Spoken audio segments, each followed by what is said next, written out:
Pour moi, ce dont ça témoigne, et qui est, je pense, un fait intéressant pour nous, c'est un élément de contexte.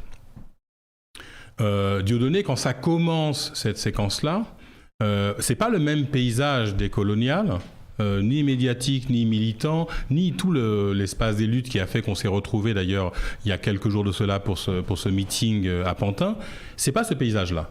C'est-à-dire qu'à partir du moment où lui commence à partir sur ce terrain-là, il n'a pas un espace dans lequel peut-être des discussions peuvent avoir lieu qui ne sont pas directement disqualifiantes, qui sont des avertissements, qui sont plutôt pour réfléchir à où est-ce qu'on pourrait aller avec ça. Et donc pour moi, ce que ça marque, c'est que c'est deux époques différentes. Et que le mouvement décolonial s'est amplifié, s'est développé, s'est complexifié à une plus grande parole. Et quelque part, pour répondre à ces gens-là, j'aurais envie de leur dire, on a fait notre travail. On a fait notre travail, parce qu'une critique qui pourrait prendre le risque d'arriver à un endroit, je pense, une fois de plus, quoi qu'on en dise, qu'on est les premiers à mettre une limite à ça, puisqu'en fait, le risque, il est grand aussi pour nous d'être complètement disqualifiés dans tout le travail qu'on a mené. Et donc, quelque part, la densification de la scène, la multiplication des émissions, des publications, des livres, donc le travail, je dirais, la fameuse guerre culturelle dont parlait Trump, on l'a menée. On l'a mené pied à pied, qui change le paysage. Dieudonné commencerait aujourd'hui, ça pourrait pas se passer comme ça. Moi, je cautionne pas du tout, il a fini avec Soral, etc. Mais au départ, il y a quelque chose qui peut aller autre part. C'est ça que je dis. Et après, ça va à un endroit que moi, je cautionne pas. Mais je crois que c'est le témoin d'une transformation du paysage qui, malheureusement, en fait, va donc se traduire aussi par un espèce de bombardement en réponse. C'est presque la rançon du travail qu'on a fait, c'est qu'on nous prend un peu plus au sérieux. Et de ce fait, en fait, le bombardement est impitoyable et disproportionné. Mais en tout cas, pour moi, c'est un marqueur de deux époques. Et moi, je vois comment on a avancé, comment on a affiné, comment on a compris aussi les risques dans lesquels on était, comment on a construit de nouvelles alliances, comment on a aussi construit de nouvelles pensées, parce qu'on partait sur un sol où on n'avait pas non plus 1 milliard de choses. Il y a des grands intellectuels, hommes et femmes, par le passé, mais il nous manquait quand même des espèces de points, de liens qu'on est en train de construire et qui fait qu'il y a un socle politique, un socle intellectuel et j'espère un socle esthétique dans lequel il pourrait y avoir aussi un réceptacle d'un humour, comme on le fait aujourd'hui avec le travail de Blanche Gardin. Ouais. Qui peut être regardé autrement. Et moi, je ne suis pas tellement dans la logique du premier concerné. Par contre, je défends en fait une perspective critique différente. Je pense qu'en fait, on a construit une manière de regarder de manière critique la société qui est encore, à mon avis, trop faible sur les scènes culturelles. Il faut que les films soient regardés par des indigènes. Il faut que le théâtre soit regardé par des indigènes. Il faut qu'il y ait un travail critique produit par nous qui produira en fait justement ce socle de possibilités dans lequel on pourrait être ambitieux dans ce qu'on dit, dans ce qu'on fait, etc. Mais aussi, on ne prendra pas le risque au premier coup de feu de partir en race campagne, parce que c'est ce qui s'est passé avec Dieudonné, on l'a littéralement perdu, quoi qu'on en dise, ouais. Et que là, effectivement, comme tu dis, c'est une forme de kryptonite, mais il l'a aussi bien voulu.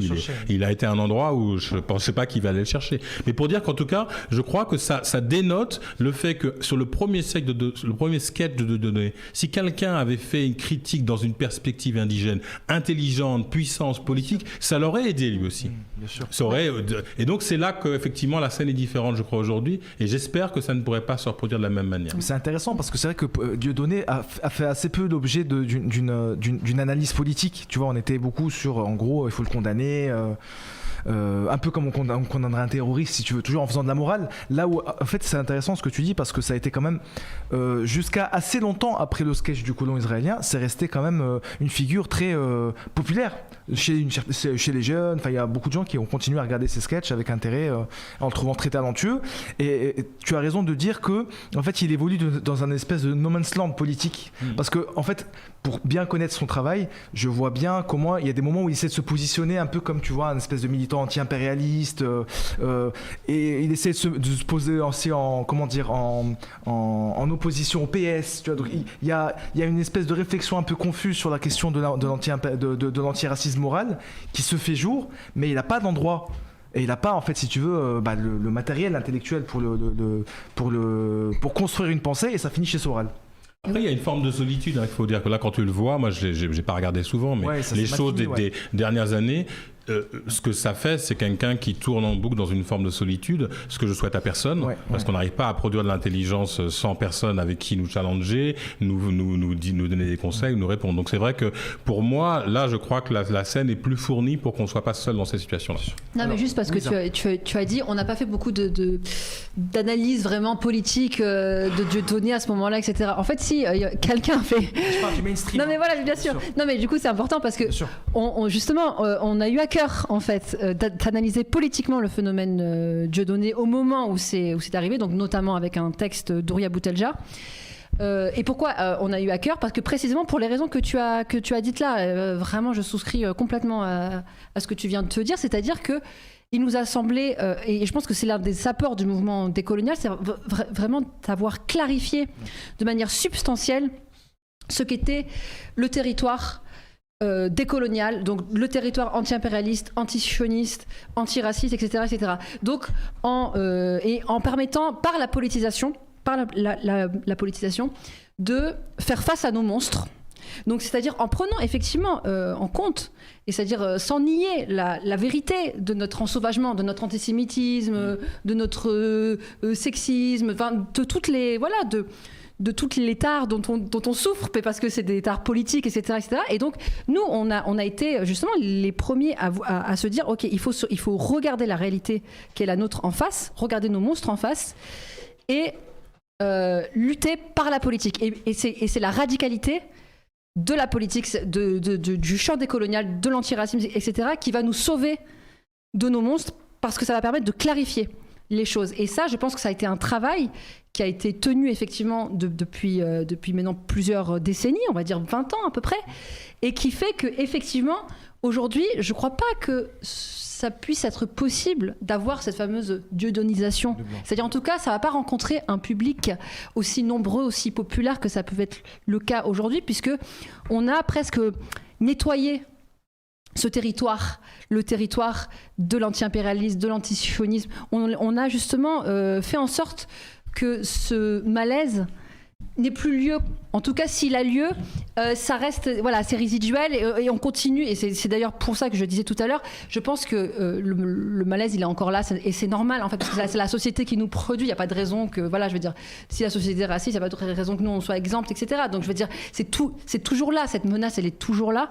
Mais c'est à nous en fait, on se renouvelle à chaque fois cette question qui me semble être au cœur comment dire, c'est une question motrice en fait de l'engagement décolonial, qui consiste à se dire comment on résiste à ce qu'ils veulent faire de nous en fait. Ouais. Comment on résiste à ça? Oui, elle est tout le temps renouvelée et dans des contextes Dieudonné est devenu ce qu'on a voulu. Voilà, Dieudonné a fait voilà. Et donc là aujourd'hui, parce qu'elle se pose encore toujours, mais à des degrés différents, etc. Et je pense que oui, effectivement, aujourd'hui c'est un peu...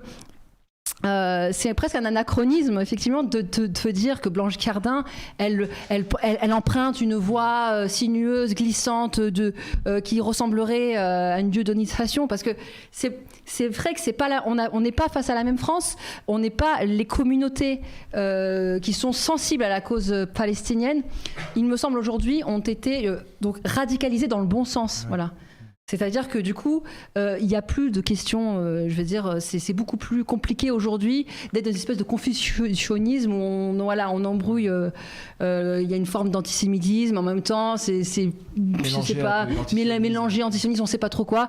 Voilà, je pense que, et aussi, bon, c'est radicalisé aussi par la réalité de ce que les Gazaouis sont en train de vivre. Donc en fait, il y a quelque chose comme un sens des responsabilités qui est presque naturel. On se dit, en fait, on n'a pas